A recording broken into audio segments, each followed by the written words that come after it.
Eu desejo a todos e a todas a paz de nosso Senhor Jesus Cristo. O assunto que eu vou tratar hoje aqui é sobre a carta de Cristo destinada à igreja de Éfeso. Quando o apóstolo João foi levado para o exílio na ilha de Pátimo, como punição pelo testemunho que ele dava de Jesus Cristo, pela pregação da palavra de Deus, é lógico que foi uma tentativa do imperador romano em silenciá-lo, porque a morte não tinha poder sobre ele. Então, levaram ele para uma ilha, para o isolamento. Enquanto prisioneiro na ilha de Pátimo, ele foi ali visitado pelo anjo do Senhor e pelo próprio Jesus Cristo, e ele fez um relato impressionante no Apocalipse, logo no primeiro capítulo, versículo 10 ao 13. Ele disse: eu fui arrebatado no dia do Senhor, fui arrebatado em espírito, e ouvi por detrás de mim uma voz muito forte, como de trombeta, e dizia: o que vês? Você escreve num livro e envia as 7 igrejas: Éfeso, Esmirna, Pérgamo, Tiatira, Sardes, Filadélfia, Laodiceia. Ele, ouvindo aquilo, ele volta e olha para trás, para ver quem estava falando com ele. E ele viu 7 candeeiros de ouro e alguém como filho do homem, ou seja, Jesus Cristo, caminhando, transitando entre os candeeiros. Interessante que, ao ter contato com esse relato da palavra de Deus, a forma como Jesus foi direto na mensagem para ser enviada às igrejas, havia uma congregação cristã estabelecida a cada uma daquelas 7 cidades mencionadas por Jesus Cristo. Elas estavam situadas ali ao longo das rodovias romanas e era possível visitá-las na sequência como elas foram mencionadas por Jesus Cristo. Com a morte do imperador romano Domiciano, João foi anistiado.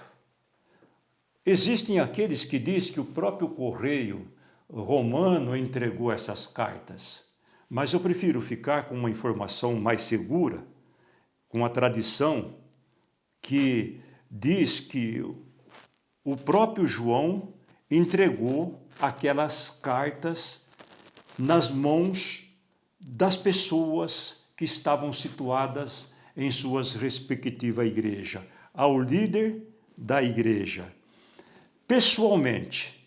Só que eu pretendo aqui tratar mais especificamente alguns fatos relacionados à igreja de Éfeso. Não vamos trabalhar com todas essas mensagens que Jesus enviou. Pela palavra de Deus, nós entendemos que os fatos ou situações que estavam acontecendo no primeiro século, nas igrejas existentes na Ásia Menor, eram símbolos das fases, das 7 fases na experiência da igreja cristã do primeiro século até o fim do mundo.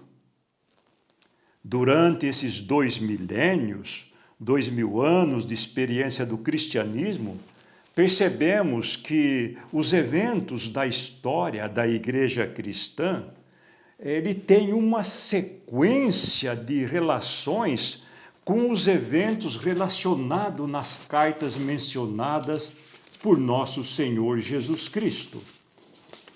Precisamos entender isso. Embora as cartas elas sejam vistas, essas mensagens de Cristo, sob uma perspectiva profética, que preconizam sucessivas eras ou sucessivos momentos da história, Mas, por outro lado, a mensagem de Cristo também é destinada a todos nós. É o que nós vamos ver. Neste momento, vamos nos reportar ao capítulo 2 do Apocalipse. Logo no capítulo 2, versículo 1 ao 7, nós temos registrado ali esta impressionante carta dirigida à comunidade que se encontrava em Éfeso. Aquela comunidade que o apóstolo Paulo já havia fundado e já havia profetizado ali as dificuldades que eles iam enfrentarem. No início do primeiro capítulo, a palavra de Deus diz: ao anjo da igreja de Éfeso escreve: estas são as palavras daquele que conserva em sua mão direita as estrelas e que anda no meio dos 7 candeeiros de ouro. Impressionante. Ao olharmos para o que Jesus Cristo está dizendo aqui. Por quê? Essa carta, destinada à igreja de Éfeso, primeiramente, Jesus retrata a si mesmo como aquele que transita no meio da igreja. Transita entre o seu povo. Aqueles candelabros ou catiçais ou candeeiros, significa isso, o próprio Cristo explicou. As estrelas, os seus líderes, os sinceros, os fiéis, como disse o apóstolo Paulo em Filipenses 2, versículo 15, sejam irrepreensíveis diante de Deus e brilhem como os astros nos céus, como as estrelas dos céus. Então, em primeiro lugar, o que nós logo localizamos nessa maravilhosa mensagem?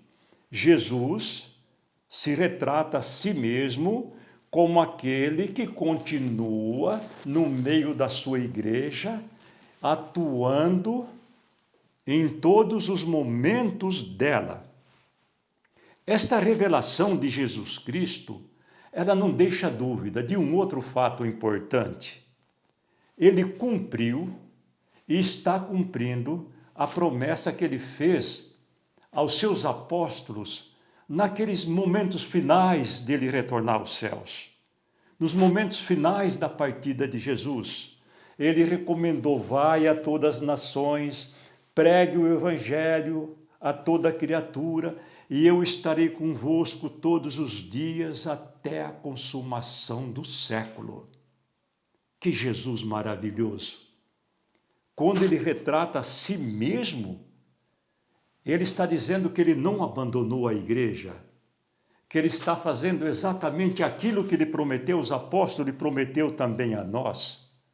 Estarei convosco todos os dias. Outro fato importante é que a carta destinada à igreja de Éfeso não está restritamente, ou seja, não está totalmente restrita a um período histórico do cristianismo. Estou dizendo, não está totalmente restrita a um período histórico do cristianismo, mas é para todos os que têm ouvidos e querem ouvir o que o Espírito Santo diz às igrejas. Ou seja, a mensagem serve para qualquer tempo e qualquer lugar. Se nós pensarmos diferente, nós estamos tirando o sentido das mensagens de Cristo, porque embora ela tenha um fim específico no momento, mas ela atende toda a história da humanidade.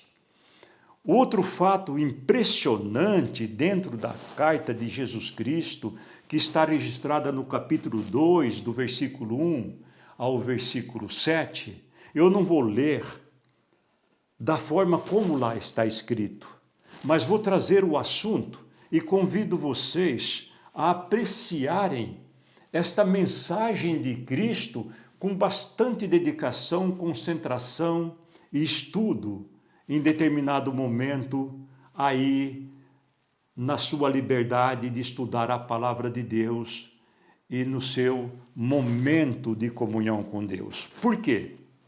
É impressionante a forma como Jesus demonstra conhecer os detalhes da vida humana. Ele já, depois que ele se apresenta como aquele que caminha no meio da igreja, ou seja, ele está no meio do teu povo. Como diz o apóstolo Paulo no capítulo 17, versículo 27 de Atos dos Apóstolos, ele está tão próximo que é impossível não ser encontrado. Essa é a palavra de Deus. O que ele diz ali naquele momento? Eu conheço a obra de vocês. Jesus, ele conhece todos os detalhes da nossa vida. No nosso momento, no lar, no trabalho, na viagem, dentro da igreja, ele sabe exatamente quem nós somos. Ele até mencionou para a igreja de Éfeso: vocês sabem distinguir o falso do verdadeiro. E têm suportado até provas pelo meu nome. Mas você já não é mais o mesmo. A palavra diz: abandonou o seu primeiro amor. Ou seja, Jesus primeiramente diz assim: vocês sabem identificar o falso do verdadeiro. Inclusive, vocês não aceitam os apóstolos falsos porque conhecem a verdade. Vocês são contra os nicolaítas. Quem são os nicolaítas?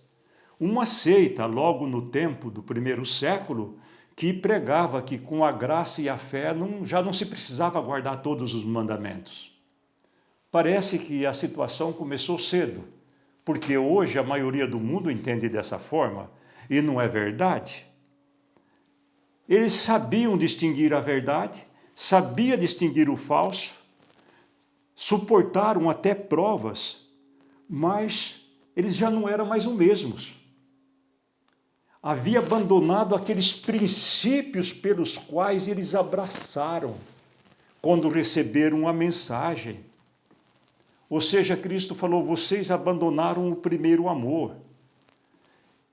E ele disse algo muito sério: se arrependa para que você possa continuar na minha igreja. Lê com atenção a palavra de Deus, que você vai ter uma mensagem maravilhosa no estudo do capítulo 2, versículo 1 ao 7 do Apocalipse. Diante destas palavras que nós já abordamos aqui, não podemos perder a fé e a esperança na vinda de Cristo.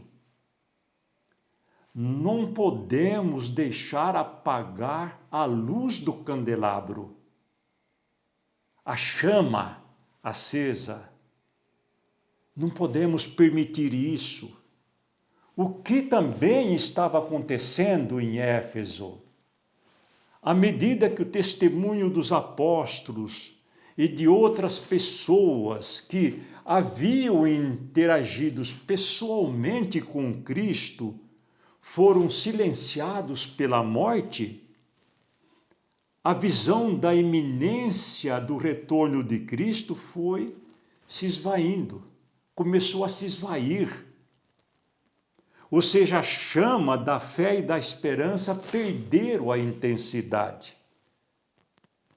Hoje, a suposta demora da vinda de Cristo, a suposta demora do retorno de Cristo, o mundo está fazendo o mesmo que Israel fez no deserto quando Moisés demorou alguns dias no monte. O que eles fizeram? Eles se perverteram e se entregaram à imoralidade, à sodomia. Hoje nós estamos vivendo um mundo assim. E a carta de Cristo, ela está dizendo: aquele que tem ouvidos, ouça o que o Espírito Santo diz às igrejas. Ao vencedor, comerá do fruto da árvore da vida e viverá no paraíso comigo. Esta é a mensagem de Cristo. O livro de Hebreus, capítulo 10, versículo 36 ao 38, ali o autor do livro, ele coloca uma mensagem que eu até entendo que ele pegou do livro do profeta Abacuque, porque a palavra ali diz: vocês precisam perseverar, de modo que, quando tiverem feito a vontade de Deus, recebam o que ele prometeu, pois em breve, muito em breve, aquele que vem virá, e não demorará. Mas o meu justo viverá pela fé. Se retroceder, não me agradarei dele. Prezados e prezadas, Jesus Cristo, ao se dirigir especificamente a uma igreja, ele não estava se dirigindo apenas à igreja daquele momento. Ela representaria fatos na história da igreja cristã.